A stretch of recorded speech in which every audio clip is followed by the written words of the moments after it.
Not only is Final Fantasy III the most polished of the Famicom Final Fantasy titles, but it's the beginning of many of the signature staples of the series, and the one we'll get the most familiar with throughout this video is the job system. Final Fantasy III on Famicom established many amenities you'd expect in later Final Fantasy titles, as well as the re-releases of 1 and 2. It also didn't see as many re-releases either. As such, this video will be more straightforward. For Final Fantasy III, we've got primarily 3 distinct versions: the Famicom Original, the 3D Remake, and the Pixel Remaster. Now, the Famicom version features its own slew of bugs and glitches. Some rods and staves don't behave as intended, some spells have unintended quirks to them, you could duplicate magic, there's yet another peninsula of power, and there's the item upgrade glitch where you essentially replace a 99 stack of an item found in battle with an item or equipment you desire. There is no Final Fantasy III on NES in the US. Final Fantasy III in the US on Super Nintendo was actually Final Fantasy VI, and that's a story for another video. Last note on the Famicom version is that this game has a lot of flashing, so as usual the modern eShop and Virtual Console versions will have a different palette, but they do tone down how severe the flashing is.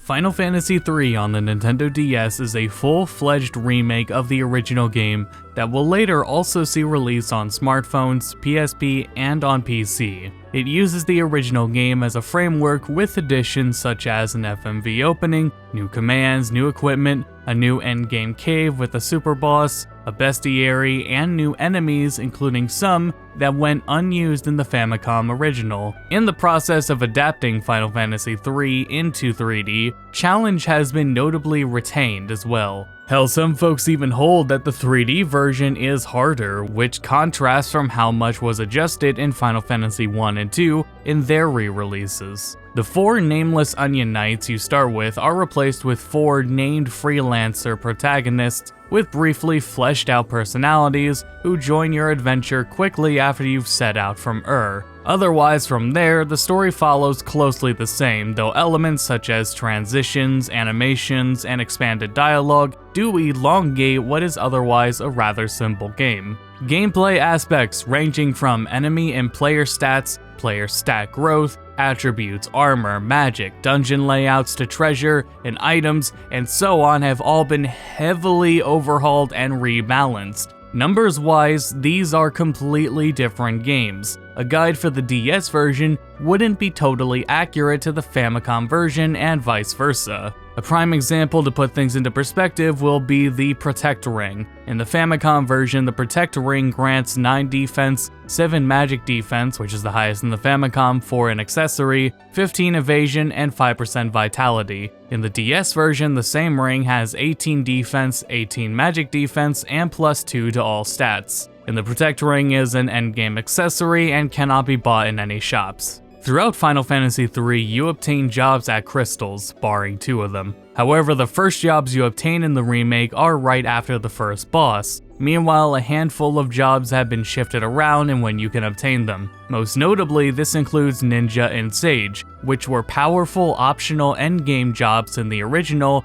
but they are now earned among the other jobs and balanced as such. The entire job system has been vastly overhauled, so let's look at how each job has changed. Warrior gained the Advance command, which trades defense for bonus damage and can equip axes. Monks gain the Retaliate command, which enables them to counterattack while increasing defense, and equip Knuckles now instead of Nunchaku. Red mages can now use black and white magic up to level 5 instead of just 4. Almost everybody can guard now, but the knights can now defend instead of guard, which grants better defense. And they can use up to level 1 white magic. Rangers gain the Barrage command, which is a random AoE attack, but lost their access to up to level 3 white magic. For Scholar, instead of Scan and Study being separate commands, they're combined into Study, so now Study shows both enemy HP and weaknesses, and additionally, Study was given the bonus of removing beneficial status effects from enemies. Meanwhile, when Scholars use items, the efficacy of them is doubled. Scholars can also now cast up to 3 levels of black and white magic. Geomancer gains several new terrain possible outcomes and can no longer backfire on the caster. Vikings gained the Provoke command, allowing them to pull aggro from enemies. Dark Knight gained the Soul Eater command, allowing them to sacrifice HP to do AoE damage, but lost access to up to level 3 white magic.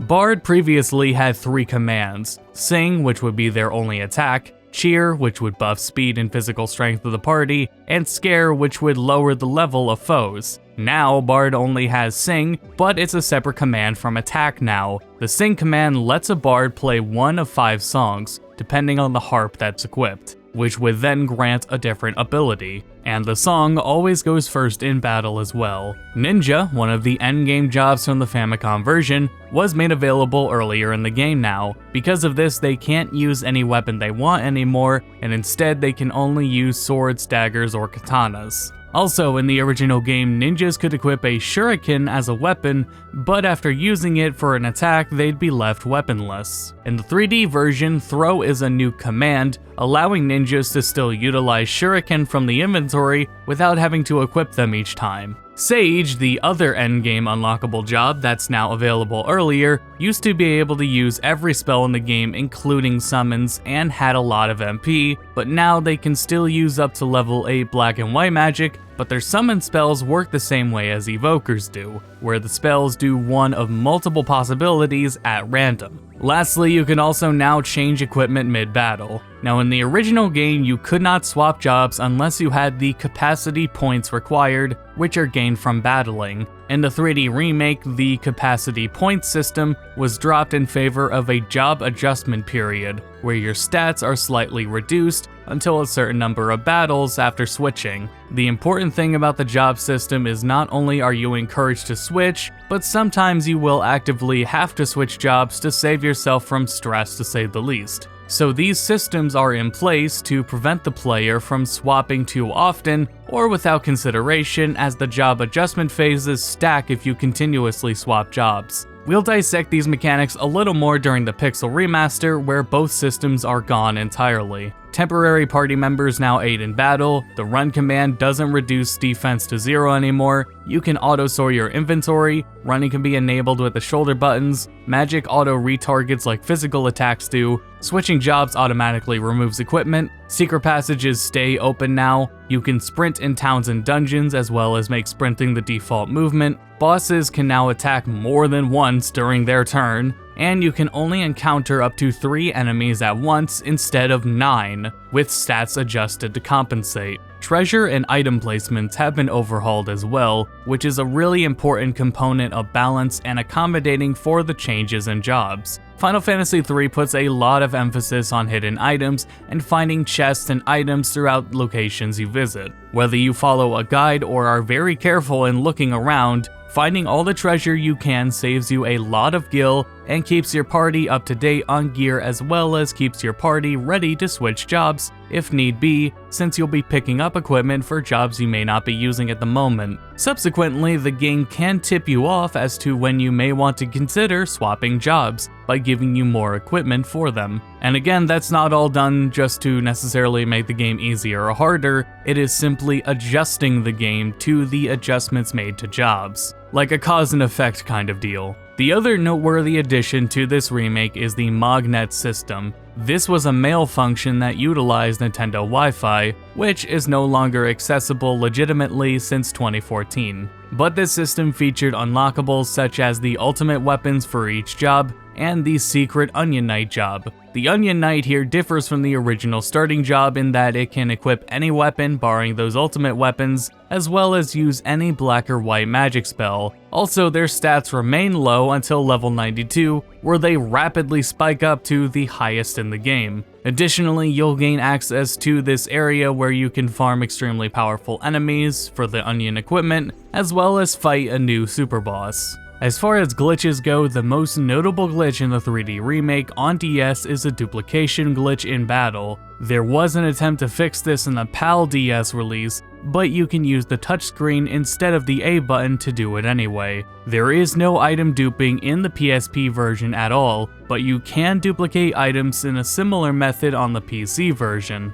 The Japanese DS version also had another glitch that let you duplicate magic too, but But speaking of regional differences, the PAL DS version also rearranged the chests within the Dwarven Hollows, and this rearrangement had carried over into the other releases of the 3D version. Otherwise, between the three regions, the only other difference we'll find is how text is aligned on the UI and in menus. Now let's discuss visuals. The main character designs are redone by Akihiko Yoshida. Meanwhile, the other key characters are based on Amato's original concept designs. Otherwise, we're gonna notice that the 3D visuals have inspiration from other 3D Final Fantasy titles. We've also got a new version of the soundtrack to listen to.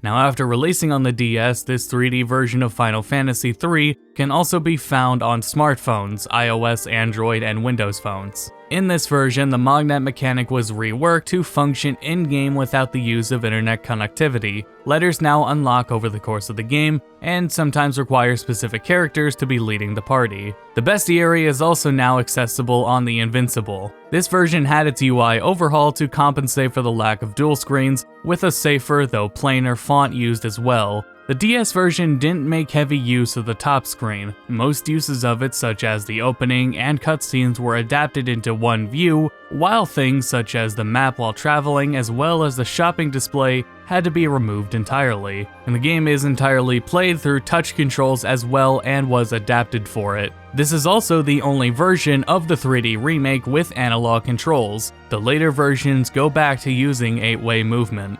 Additionally, the smartphone version has been upgraded over time to have the same features as the PSP and PC versions of the 3D remake. So what this means is that the PSP, PC, and smartphone versions all have art galleries, a music player, and auto battle options. There's also a unique encounter exploit to these versions, where you simply kill the app when you run into a battle, and the game will load from an autosave right before that battle. So then visually, not only are the resolutions significantly higher from the DS version, and the FMV opening isn't nearly as compressed anymore, but the audio quality is also on par with the official CD soundtrack version as well.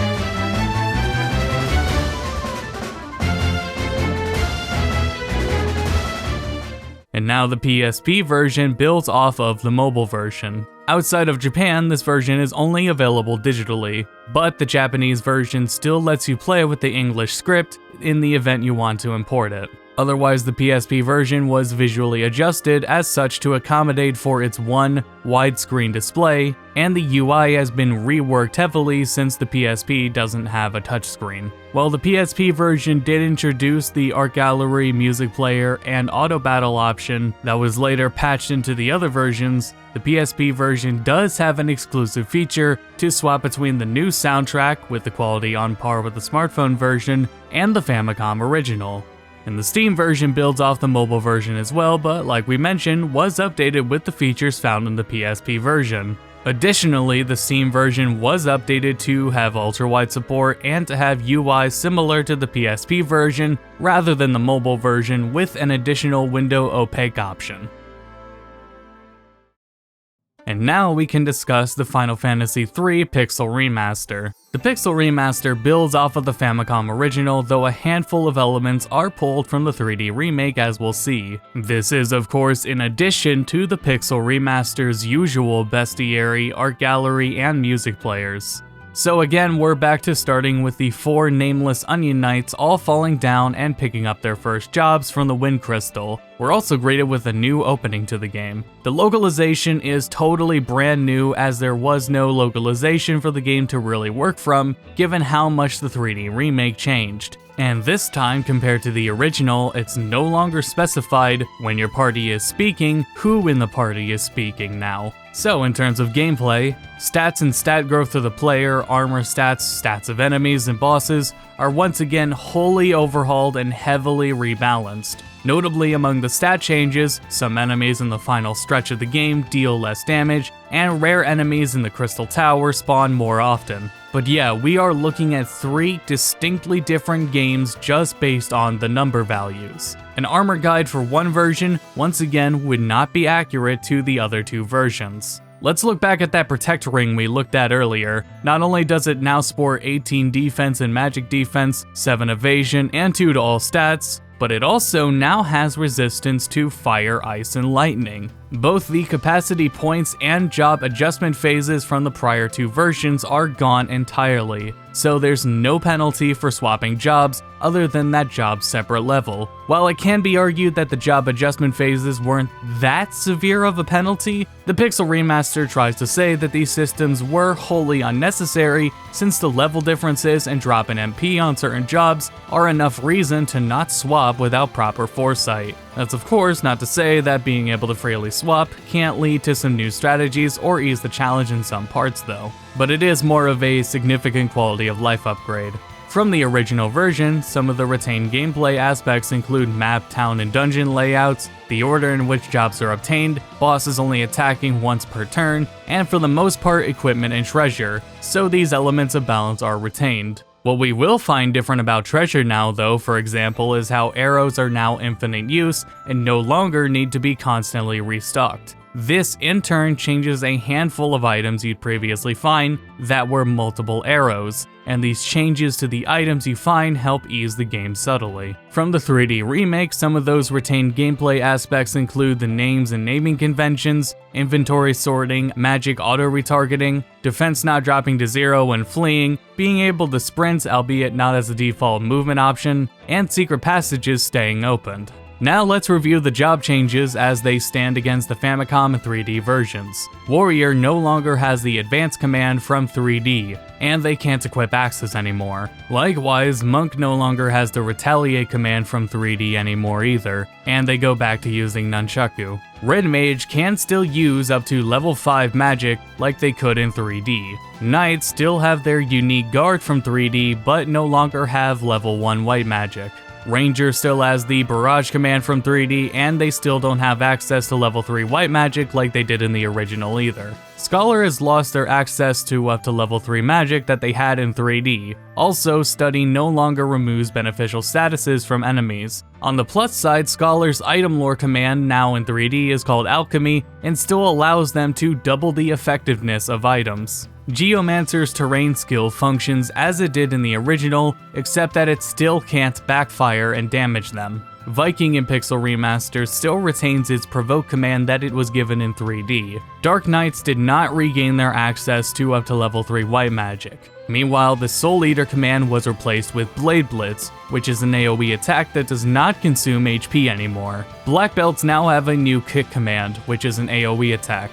Lastly, we have Bards. Bards still retain Sing as a separate action from attack, just like in 3D. However, songs are now unlocked by the Bard's job level every 10 levels, instead of being tied to their harps, which was done probably because there are only 3 harps accessible in the original game, and subsequently only 3 harps in the Pixel Remaster. Ninja once again had access to every weapon in the game on top of retaining their throw command from 3D. Sage, meanwhile, once again can equip up to level 8 of any magic including summons. Otherwise, White Mage, Black Mage, Thief, Dragoon, Evoker, Magus, Devote, and Summoner retain their same commands and access to equipment and magic throughout all 3 versions. Auto battle is present where it's faster and repeats the last action. Detailed mini-maps were added which helps you navigate areas and expose secrets as well as defeat the purpose of using gnomish bread. An overworld minimap also lets you navigate the world's massive overworld. The map menu also makes it significantly easier to check how many treasures you've found in any given area in the game. You can change it so that when you change jobs you'll automatically re-equip optimal equipment. Quick saves are here and persist when the game is closed on top of auto saves every new screen, and the final dungeon features healing points within it now to help alleviate some of its difficulty. Both of those last points are huge in terms of making the final dungeon in the game more bearable, which it was previously known for being a notoriously challenging and long gauntlet. The Sea Dragon, a cut enemy from the Famicom version featured in the DS remake, also returns in the Pixel Remaster and is no longer a permanently missable encounter. Likewise, Lake Door, a dungeon you can't return to in the Famicom version, can be re-entered in the Pixel Remaster. There are still missables in the Pixel Remaster though, such as the dungeons you visit with Doga and the dungeon in Tokul. Also, one small note, in the original game in the inn at Gizzle was a hidden room with a girl who'd ask you to write a letter to the Square dev team.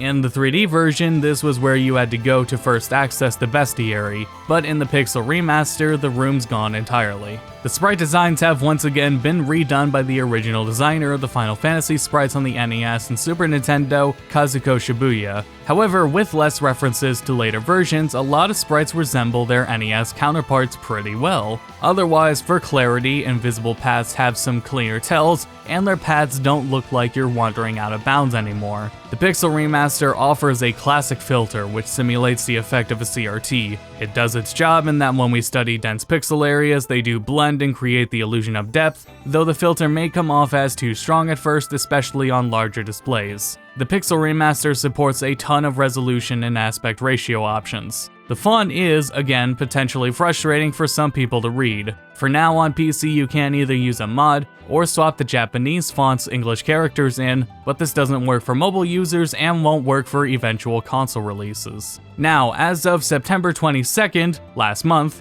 there have been 2 updates that addressed ongoing stability and VSync issues, fixed a handful of new bugs, and an attempt was made to make the text more readable, though all they did was reduce the drop shadow on text. Which is, yeah, more readable, though it doesn't fix the font itself. Also, since I made the first 2 videos, the stuttering while walking that many people have brought up has become far more apparent. People have reported this with all the versions of the Pixel Remasters, though for me personally, it's been most evident with Final Fantasy III, even on mobile. Using a fan-made tool to change the game's FPS cap does alleviate this stuttering, though there may be adverse effects to this. I haven't noticed that much of a difference though, so I don't think that many elements of the game are tied to its frame rate. However, the last patch notes do say that more patches are coming, so this ongoing stuttering issue will hopefully be addressed before Final Fantasy V and VI release. The music has been rescored with supervision from Uematsu like the rest of the Pixel remasters.